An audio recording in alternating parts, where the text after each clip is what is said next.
வாழா உங்கள் வாழ்வை வாழ. Cheers. Senior Living by Casa Grande. Life begins at 50. அமைதிக்கான நோபல் பரிசை அமெரிக்க அதிபர் ட்ரம்பிடம் வெனிசுலாவின் எதிர்க்கட்சித் தலைவர் மச்சோடா வழங்கிய நிலையில் நோபல் பரிசை வெற்றியாளர்களிடமிருந்து பிரிக்க முடியாது என்று நோபல் குழு விளக்கமளித்துள்ளது. அமைதிக்கான நோபல் பரிசை தனக்கு வழங்க வேண்டும் என அமெரிக்க அதிபர் டொனால்ட் ட்ரம்ப் தொடர்ந்து கூறி வந்தார். ஆனால் வெனிசுலா நாட்டின் எதிர்க்கட்சித் தலைவர் மரியா கொரேனா மச்சோடாவுக்கு நோபல் பரிசு வழங்கப்பட்டது. இதையடுத்து தனக்கு வழங்கப்பட்ட நோபல் பரிசை ட்ரம்புக்கு அர்ப்பணிப்பதாக மச்சோடா அறிவித்தார்.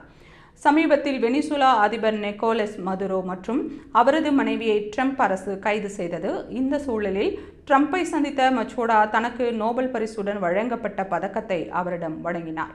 இது உலகம் முழுவதும் பேசுபொருளான நிலையில் இது குறித்து நோபல் குழு விளக்கமளித்துள்ளது. பதக்கம் அல்லது பரிசு தொகையை என்ன செய்தாலும் பரிசை பெறுபவராக வரலாற்றில் பதிவு செய்யப்பட்டவரே நோபல் பரிசு பெற்றவர்கள் பட்டியலில் தொடர்ந்து இருக்கிறார்.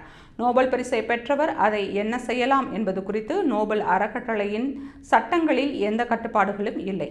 பரிசை பெற்றவர் அதை வைத்திருக்கவோ நன்கொடையாக வழங்கவோ முழு சுதந்திரம் இருக்கிறது. அமைதிக்கான நோபல் பரிசை மற்றவர்களுடன் பகிர்ந்து கொள்ளவோ அறிவிக்கப்பட்டவுடன் மாற்றவோ ரத்து செய்யவோ முடியாது. இந்த முடிவு எல்லா காலத்திற்கும் பொருந்தும் என்று நோபல் குழு விளக்கமளித்துள்ளது.